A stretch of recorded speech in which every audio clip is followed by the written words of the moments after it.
네, 여러분들 안녕하세요. 이번 영상에서는 지난 영상이었죠. 지속가능성 공시기준 공개 초안 개요에 대해서 말씀을 드렸는데, 이번 영상에서는 제1호 지속가능성 관련 재무정보 공시를 위한 일반 사항들에 대한 주요 개념에 대해서 여러분들과 함께 나누어 보고자 영상을 제작하였습니다. 제가 지난 영상에서도 말씀드렸다시피 이번 KSSB 지속가능성 공시 기준은 ISSB의 IFRS의 기준점을 두고 만든 공시 기준이다 보니까 제1호에 대응되는 일반 사항들은 IFRS S1에 대응되는 내용이라고 봐주시면 될 것 같습니다. 네, 공개 초안 개요에 대한 영상은 제 지난 영상을 참고해 주시면 감사하겠고요. 이번 영상에서는 이제 일반 사항들에 대해서 좀 더 심도 있게 한번 주요 내용들을 여러분들과 함께 나눠보도록 하겠습니다. 네, 첫 번째는 이제 제1호 기준서의 구성인데요. 지금 제가 여기서 이제 보여드리는 이런 주요 이제 사진 같은 거는 그 KSSB 공식 홈페이지에 나와 있는 내용이니까 그쪽 홈페이지에 가서도 여러분들이 이제 보실 수 있습니다. 먼저 이제 제1호는 이제 본문과 이제 부록으로 나뉘는데요. 본문은 지속가능성 재무 정보를 공시할 때 적용되는 개념과 일반적인 이제 요구 사항을 제시하고 있습니다. 그리고 이제 부록 중에서는 가장 중요한 부분이 이제 부록 2라고 할 수 있는데요. 부록 2에서는 핵심 요소에 대한 공시 요구 사항 파트인데요. 기업이 만약에 이제 기후 외에 다른 지속 가능성 관련 위험 및 기회에 대한 정보도 이제 공시를 하고자 하는 그런 욕구가 있다고 하면은 이 부록 2에 맞춰서 거기서 제시하는 공시 사항들에 대해서 맞추어서 공시하시면 되는 부분이기 때문에, 그래서 이제 부록에서는 부록 2가 좀 중요한 부분이라고 여러분들께 말씀드릴 수 있습니다. 부록 2는 총 E1에서 E29까지의 요소를 구성하고 있고요. 거버넌스 파트는 E2와 E3번, 그리고 전략은 E4, E5, 그리고 지속가능성 관련 위험 및 기회에 대한 어떤 공시사항들이 있는지는 E6, E7, 그리고 사업 모형과 이제 가치 사슬에 대한 내용은 E8에 담겨 있고요. 그리고 전략 및 의사결정은 E9를 보시면 되고, 재무 상태나 재무 성과 및 현금 흐름 같은 경우는 E10에서 E16 기준을 보시면 되고, 회복 파트는 E17과 E18에 있고요. 그리고 위험 관리는 E19와 E20에 있습니다. 그리고 마지막으로 이제 지표 및 목표 파트는 E21에서 E29 이쪽을 참고하시면 되겠습니다. 그래서 지난 영상에서도 이제 말씀드렸다시피 KSSB의 지속가능성 공시 기준 공개 초안은 기후 공시를 우선적으로 의무화하고 있습니다. 그래서 이 기후 외에 지속가능성 관련 주제, 예를 들면 인적 자본이든지 아니면 자연과 관련된 내용, 아니면 뭐 생물 다양성도 포함되고요. 그리고 안전 보건 등과 같은 이런 주제들에 대해서는 주제별로 이제 선택 공시에서 기업이 우리 사업의 주요한 요소가 기후 말고도 뭐 인적 자본이 있다던가 아니면 안전보건 파트가 있다던가 하면은 이 부분들을 투자자에게 한번 공시를 하고 싶은 니즈가 있으시면은 선택해서 공시도 가능하시다는 거 알아두시면 좋을 것 같고요. 그리고 그 선택 공시 사항은 제1호에 부록 2를 보고 여기에 나와 있는 핵심 요소에 대한 공시 요구사항들에 맞추어서 공시를 하시면 되겠습니다. 네, 그리고 이제 또 중요한 부분이 어떤 부분이 있냐면 이 지속가능성 공시 기준의 일반 사항의 그 주요 5대 개념적 기반에 이제 근거를 두고 있는데요. 제가 차례로 읽어보면 첫 번째는 보고기업, 그리고 두 번째는 중요성, 그리고 세 번째는 공정한 표시, 그리고 네 번째는 연계된 정보, 다섯 번째는 핵심 요소, 이렇게 5가지로 총 나뉘게 됩니다. 그래서 이제 하나씩 좀 이 내용들을 좀 짚고 넘어가 보도록 하겠습니다. 먼저 첫 번째 개념적 기반, 첫 번째는 이제 보고기업인데요. 이 보고기업은 주 내용이 뭐냐면 재무제표의 보고기업과 동일해야 된다는 의미를 담고 있습니다. 왜냐하면은 이제 IFRS의 기준을 따다 보니까 그러면은 재무공시와 더불어서 지속가능성 공시 기준도 재무제표의 보고기업과 동일해야 된다는 원칙이 적용되었다고 보면 될 것 같습니다. 그래서 여기서 중요한 게 어떤 거냐면 지속가능성 공시 정보도 지배기업뿐만 아니라 이 종속기업의 정보도 함께 공시되어야 한다는 뜻을 내포하고 있습니다. 그래서 우리 기업의 지배기업에 대한 정보만을 공시하는 것이 아니라 이 종속기업의 정보도 함께 공시되어야 된다는 의미를 갖고 있고요. 이렇게 하는 이유가 뭐냐면 만약에 해당 기업이 지배기업에 대한 지속가능성 정보만 공시를 할 경우에는 그 지배기업이 지배력을 이용해서 이 종속기업한테 지속가능성과 관련된 지배기업의 리스크를 이전할 수 있는 가능성이 굉장히 농후하거든요. 그래서 그렇기 때문에 이 공개 초안에서는 보고기업을 재무제표의 보고기업과 동일하게 정의함을 원칙으로 한다는 개념적 기반이 있습니다. 그리고 두 번째 개념적 기반은 중요성인데요. 이 지속성 분야에서 가장 중요한 게 중요성을 먼저 식별하는 거라고 할 수 있습니다. 이제 모든 지속가능과 관련된 정보들에 대해서 공시를 요구하는 것이 아니라 우리 기업의 가치사슬이나 이제 산업 구조 내에서 중요하다고 판단되는 지속가능성 정보에 대해서 공시를 해야 되는 것이 원칙이라고 할 수 있습니다. 그래서 보시면 이제 기업은 단기, 중기, 장기 기간별로 기업 전망이라고 하면 현금 흐름이 될 수도 있고요. 아니면 자금 조달과 관련된 부분이 될 수도 있고요. 자본 조달 비용도 해당이 될 수 있습니다. 그래서 이런 기업 전망에 합리적으로 영향을 미칠 것으로 예상되는 위험과 기회에 대한 정보를 공시함에 있어서 모든 정보를 공시하는 것이 아니라 여기 나와 있지요. 그래서 중요하다고 판단되는 부분에 대해서 공시를 하게 됩니다. 그렇다면 여기서 이제 중요한 정보라는 거는 기본적으로 어떤 거냐면 공시라는 거는 정보 이용자가 있기 때문에 공시를 하는 것이죠. 그렇기 때문에 기본적으로 정보 이용자, 투자자들이 대표적인 예가 될 수 있을 것입니다. 그래서 정보 이용자의 의사결정에 영향을 줄 수 있는 정보인지 아닌지에 대한 판단이 이제 우선적으로 선행이 되어야 합니다. 그래서 정보가 이제 누락되거나 잘못 기재되어서 다른 이제 중요하지 않은 정보들과 섞을 때 이를 근거로 한 의사결정에 영향을 만약에 미친다고 하면은 정보는 이제 중요한 정보로 분류를 해야 되고요. 그렇지 않다면 중요하지 않은 정보라고 판단 내릴 수 있습니다. 그래서 이제 종속기업 정보 중요성이 입각해서 정보 취합 여부를 판가름할 수 있는데요.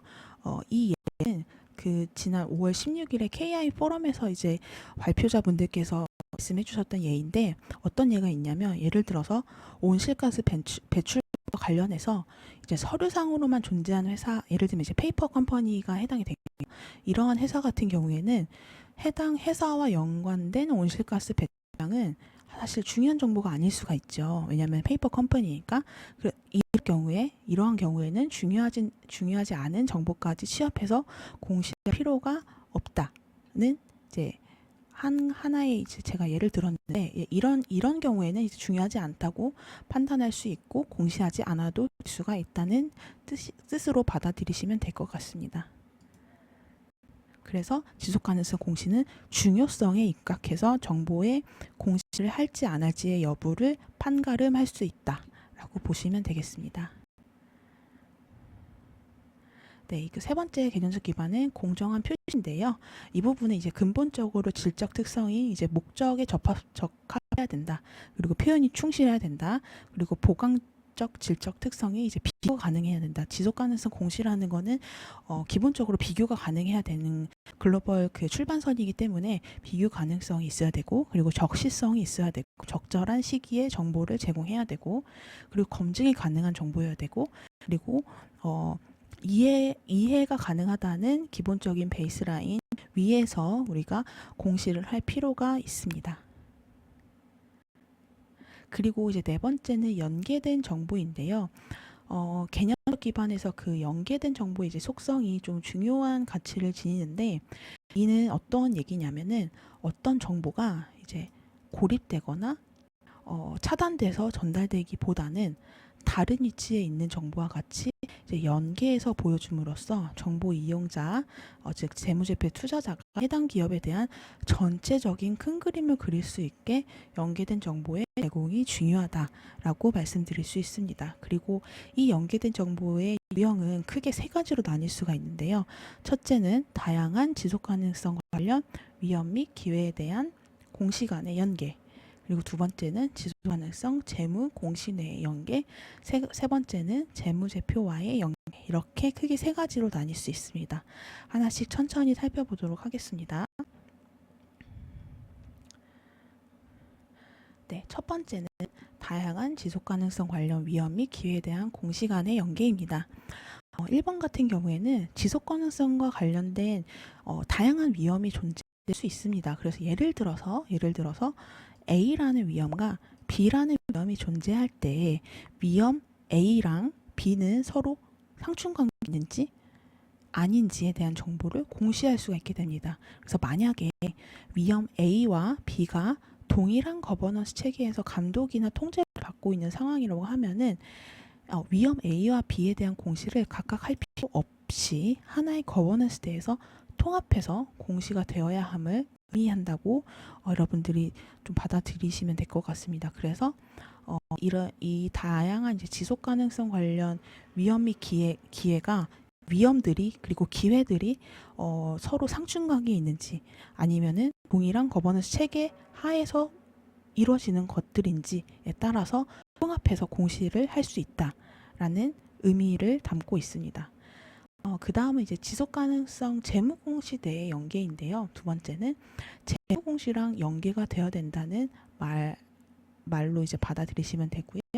그래서 이제 지속가능성 공시는 크게 네 가지 핵심 요소가 나뉘어지는데 거버넌스, 그리고 전략, 그다음에 위험관리, 그다음에 지표 및 목표로 이렇게 나뉘어 있습니다. 이거는 저희 TCFD 프레임워크를 따르는 것이라고 보시면 되고요. 그래서 이 핵심 요소와 어떤 연관관계가 어떻게 이제 연관되어 있는지를 이제 같이 제시하면 보다 더 정보 이용자가 전체적인 맥락을 파악하는 데 도움을 줄 수 있게 됩니다. 예를 들어서 어떤 해당 기업이 이제 재생에너지와 관련돼서 자가 생산 또는 이제 조달의 증가하는 전략을 마련한 경우에 해당 전략이 목표와 지표에 어떻게 연계되는지, 그리고 진행 현황을 어떻게 보여줄 것인지, 그리고 이런 재생에너지 조달을 증가하는 게 어떤 목표 때문인지, 뭐 예를 들어서 해당 기업의 전력 사용 요금이 매년 뭐 5%씩 증가하고 있다. 이런 경우에 재생에너지를 도입해서 재무적으로 좀 효과를 보고, 그리고 내대로 목표에도 부합되기 때문에, 그렇기 때문에 이제 이런 재생에너지 조달 증가 전략을 세웠다. 이제 목표가 있을 것이고요. 그래서 이런 것들을 어떻게 연계성을 같이 가지고 장기, 중기, 장기적으로 어떤 액션 플랜을 갖고 있는지를 같이 제시한다면은 정보 이행자의 이해도를 높일 수 있죠. 그래서 연계된 정보 두 번째는 이제 지속가능성 재무공시대의 연계가 필요하다라는 부분이 있고요. 그 다음에 이제 세 번째는 재무제표와의 연계인데요. 이 재무제표는 기본적으로 이제 지속가능성 공시는 재무정보와 연계를 해야 되는 그런 공시 프레임워크입니다. 그래서 재무제표의 금액적인 정보와 주석에 관련된 정보를 같이 이제 연계를 시킬 필요가 있다라는 부분인데요. 그래서 예를 하나 들어드리면, 예를 들어서 기업이 어떤 특정 공급업체를 통해서 원재료를 공급하는 경우라고 한다면 해당 공급업체가 인권이나 고용 문제로 ESG 관련 이슈가 발생될 수가 있겠죠. 그러면 그 해당 공급업체와의 계약을 이제 해지해야 되는 상황이 오게 되면 그 해당 공급업체와의 계약 해지가 어떤 재무적인 효과가 미치는지 이 정보를 연계해서 공시할 필요가 있다는 얘기입니다. 그래서 만약 이러한 공급업체와 계약 해지로 기업이 이제 매입해야 되는 원재료 가격이 상승할 수도 있고요. 뭐 그렇지 않을 수도 있지만 대체로 뭐 예를 들어서 상승한다고 하면은 이로 인해서 매출 원가나 재고자산 금액에 또 연계되는 부분이기 때문에 해당 부분이 재무제표에 어떻게 영향을 미치는지, 그리고 그렇기 때문에 이 영향 때문에 미래에는 또 어떤 예상 영향을 미치게 되는지, 이러한 정보들을 제공하는 게 이제 지속가능 공시의 원칙이라고 할 수가 있겠습니다. 그래서 다시 살펴보면은 개념적 기반 네 번째는 연계된 정보인데, 이 연계된 정보가 어떤 유형이 존재하냐. 첫째, 다양한 지속가능성 관련 위험 및 기회에 대한 공시 간의 연계가 있을 수 있겠고, 두 번째는 지속가능성 재무 공시 내에 또 연계가 있을 수 있겠고, 세 번째는 재무제표와의 연계가 있을 수 있다. 그래서 첫 번째 다양한 지속가능성 관련 위험 및 기회에 대한 공시 간의 연계는 지속가능성 연계된 다양한 위험이 존재하는데, 이 위험들이 서로 어떤 관계에 있는지를 보여주는 거, 그리고 만약에 같은 거버넌스 책이 있다면은 하나의 거버넌스에 통합해서 공시할 수 있는 부분, 그리고 두 번째는 지속가능성 재무 공시 내의 연계인데, 지속가능성 공시는 크게 네 가지 핵심 요소, TCFD 프레임워크인 거버넌스, 그리고 전략, 그리고 위험 관리, 그다음에 지표 및 목표로 나뉠 수가 있고, 이 네 가지 핵심 요소와 연관 관계가 어떻게 되는지를 같이 제시하는 부분이 2번 부분이고요. 그래서 아까 제가 예를 들었던 재생에너지 조달 이제 증가 전략을 그 기업이 하는 이유, 그러니까 왜, 목표, 어떤 목표 때문에 하는지, 그리고 진행 현안은 어떻게 진행이 되고 있는지, 그리고 장기적으로, 그리고 단기적으로, 장기적으로 어떻게 진행 현황이 어떻게 보여줄 것인지, 그리고 목표 달성 부분은 어떻게 보여줄 것인지, 네, 이런 것들이 있을 수가 있겠고, 그리고 세 번째, 재무제표와의 연계는 기본적으로 지속가능성 공시는 재무정보가 되기 때문에 재무제표의 금액적인 정보와 주석에 관련된 정보를 같이 이제 연계시켜서 이해할 수 있도록 해야 된다라는 세 가지 유형이 존재한다는 부분을 말씀드렸습니다. 그리고 다섯 번째 개념적 기반은 이제 핵심 요소인데요. 이 핵심 요소는 이 부분은 제가 이제 그 2호인 기후 관련 공시사항에서 파트에 이제 상세하게 다뤄질 내용인데요. 아까 앞서 말씀드렸던 네 가지 핵심 요소인 거버넌스, 그리고 전략, 위험 관리, 그다음에 직포 및 목표로 나눠져 있는 이 핵심 요소에 대해서 기업들이 어떻게 이제 공시해야 되는지, 그 내용들은 이제 기후 관련 파트에서 좀 더 상세히 다뤄서 말씀드리도록 하겠습니다.